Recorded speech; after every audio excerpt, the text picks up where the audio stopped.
Bonjour à toutes et à tous, bienvenue sur Grand Littoral TV, votre chaîne d'information régionale. En ce mardi 3 décembre, on démarre bien sûr par vos prévisions météo avec encore un temps froid prévu aujourd'hui. Pas mal de brumes et de brouillard ce matin qui vont avoir du mal à se dissiper à l'intérieur des terres. Sur le littoral en revanche, près de la mer, on devrait bénéficier aujourd'hui du soleil, d'un temps sec et dégagé d'une belle lumière hivernale avec un temps frais. Je vous le disais, 6 degrés à Boulogne pour les maximales, 7 degrés à Dunkerque et à Calais, mais près de la mer, on l'espère, un peu plus de soleil qu'à l'intérieur des terres. L'actualité évidemment cette semaine marquée par les manifestations nationales jeudi et les grèves dans divers secteurs à la SNCF, mais pas seulement pour les syndicats dont la CGT de Dunkerque ici. L'objectif, c'est une mobilisation générale d'entrée, puis une grève reconductible et des blocages qui pourraient à moyen terme faire plier le gouvernement. La principale revendication concerne évidemment la réforme des retraites, mais beaucoup de personnes seront dans les rues jeudi pour dénoncer leurs conditions de travail, les personnels hospitaliers, les transporteurs routiers, les profs, aussi les enseignants. En tout cas, plusieurs rassemblements sont annoncés, notamment, je vous le disais donc ici à Dunkerque, les premiers certainement d'une longue lutte pour les syndicats prêts à tout pour combattre cette réforme des retraites. Explication d'un représentant de la CGT dans le Dunkerque au micro de Corentin Escaillé. Il faut que les gens comprennent que la réforme ne concerne pas que ceux qui ont des régimes spéciaux. Elle touche tous les salariés, quel que soit le secteur, privé, public, et même les retraités vont être impactés sur ce projet de réforme. Donc l'expliquer aux gens, oui, c'est important, parce que peut-être qu'il y en a qui n'ont pas encore compris ce qui va leur attendre demain.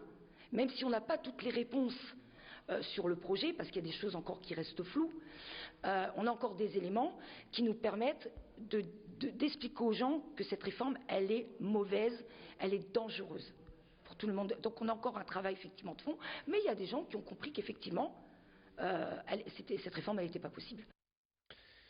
Une importante mobilisation donc dans les secteurs privés et publics ce jeudi, notamment à la SNCF. Beaucoup d'usagers s'inquiètent de l'état du trafic. On en saura plus aujourd'hui, 48 heures avant la grève. Le préavis doit être déposé, mais il faut s'attendre à une importante mobilisation sur les routes également.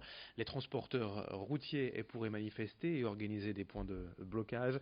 Dans les écoles également, les enseignants annoncent une forte mobilisation. Dans les hôpitaux aussi, le personnel hospitalier, je vous le disais, sera mobilisé. Mais là, le service devrait être assuré. On y verra plus clair dans les prochaines heures et les prochains jours avant la mobilisation nationale ce jeudi. L'information dans la région, c'est également au chapitre santé, les difficultés pour trouver un médecin traitant. L'UFC Que Choisir a publié récemment les résultats d'une enquête menée auprès de 2700 médecins généralistes en France et selon l'association de consommateurs dans la région Hauts-de-France. 59% des médecins refusent aujourd'hui de nouveaux patients pour se justifier. Ils disent avoir déjà trop de travail et être proches de la retraite. Par ailleurs, selon cette enquête, il serait plus facile de trouver un médecin à la campagne plutôt qu'en ville. L'UFC Que Choisir veut donc alerter les parlementaires à ce propos car les députés s'apprêtent à examiner une proposition de loi pour lutter contre les déserts médicaux. Explication au micro d'Idil Gunaï. Nos enquêteurs ont contacté 151 médecins sur la région des Hauts-de-France et là aussi on s'aperçoit que pas mal de médecins n'acceptent plus de nouveaux patients puisque aujourd'hui ça se situe près de 59%, avec des différences importantes dans les départements, puisque dans le Pas-de-Calais, 52% des médecins contactés refusaient de prendre un nouveau patient. Dans le Nord, c'est 70%. Donc c'est énorme, c'est important. Donc il y a un réel problème pour les consommateurs, pour les patients, de rentrer dans le système de suivi de soins. En bref, également dans cette édition sur Grand Littoral TV, un nouvel épisode de pollution aux particules fines annoncé aujourd'hui par Atmo Hauts-de-France dans la région, avec un indice de qualité de l'air de 7 sur 10 à Dunkerque, 6 à Calais, 5 à Saint-Omer et à Boulogne dans le Dunkerquois. Donc limitez les activités physiques en extérieur aujourd'hui, surtout si vous êtes sensible. Dans cette édition également une info en bref avec un accident. Hier sur l'A16, les pompiers sont intervenus vers 16 h dans l'après-midi à hauteur de Grande-Sainte et de Fort-Mardic avec un blessé grave lors d'un accident entre deux voitures.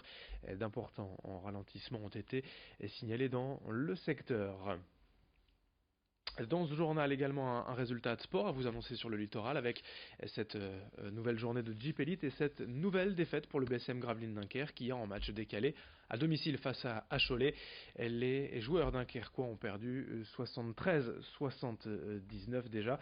Une troisième défaite à Sportica. Les Dunkerquois ont du mal depuis quelques semaines en Jeep Elite. Autre info en cette édition avec une image qui rappellera peut-être de vieux souvenirs à certains d'entre vous, la fin du Caisse Ouest, la plus grande boîte de nuit au nord de Paris. La dernière soirée est prévue le 14 décembre, dans quelques jours, près de 30 ans après son ouverture. Aujourd'hui, les sorties ont changé, on ne va plus en boîte tous les week-ends, mais dans des événements ponctuels, à thème, sans cesse renouvelés. Le monde de la nuit a changé aux grandes dames des dirigeants du Caisse qui pensent se reconvertir en privatisant le lieu pour des soirées événementielles. Jérémy Leroy, le gérant du Caisse Ouest, a déjà plusieurs idées pour transformer les lieux. D'abord, des travaux de rénovation, puis une nouvelle vie pour ce grand complexe. Explication au micro de Corentin Escaillé. Le Caisse Ouest est une structure très lourde, hein. On est en première catégorie, c'est très très lourd et on est formaté pour avoir du monde presque tous les week-ends. Alors que maintenant, depuis 2-3 ans, on a uniquement vraiment du monde lorsqu'on fait des soirées événementielles. Et ça, je pense que les gens se sont tournés plus vers l'événementiel, mais on ne peut pas se permettre de tourner à bas régime une fois sur deux. C'est trop compliqué pour nous. Et puis une dernière image également à Calais hier matin. Les tubes de 10 mètres de long et de 60 tonnes ont voyagé. Il s'agit des déchargements de tubes de fermentation rotative pour l'entreprise Cevadec sur le port de Calais pour la biométhanisation des déchets. On en a parlé. Il y a eu donc quelques difficultés de circulation avec ce convoi exceptionnel. 3 camions, 2 motards de police nationale, 6 véhicules pilotes pour ce convoi. Les manœuvres ont débuté hier à 10h, mais il a fallu attendre 14h pour voir le premier tube sortir du bateau. D'autres infos à suivre dans un instant sur Grand Littoral TV, dont vos prévisions météo. Très bonne journée à toutes et à tous.